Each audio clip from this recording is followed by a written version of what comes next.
The change in rankings having a big impact on local businesses now as we head into the colder months. Now places of worship can only operate outdoors with certain modifications. 23 ABC's Kristin Vartan joining us live this morning, talking to local religious groups about these new developments. Kristin? That is right, Mike. This pandemic has been an ongoing collaboration between church and state as places of worship have to rely on the state for how to operate. Now that we're slipping back into that purple tier, here is how local churches are reacting.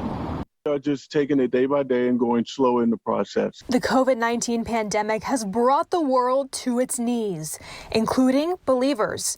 Cases climb, and in Kern County, we've reverted back to the most restrictive tier as we await a vaccine.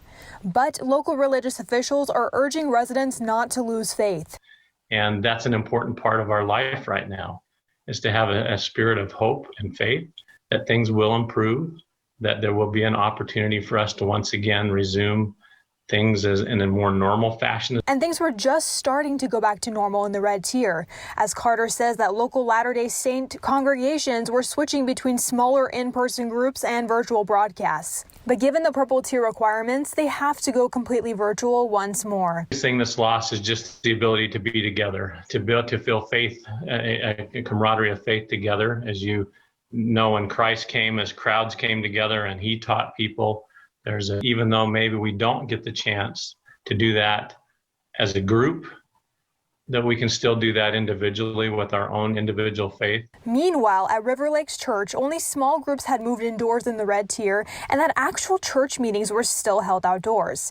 Frazier points out that as the weather changes, they may need to revisit that method. The environment is changing. It's probably difficult for some and probably uncomfortable for others, but the word is still getting out there. We asked both religious officials about the lawsuit the Catholic priest has issued against Governor Newsom and local officials here in Kern County. And they both said that as long as people can still practice their faith, they are willing to comply with guidelines and restrictions. For now, live at Public Health, Kristin Vartan, 23 ABC News, connecting you.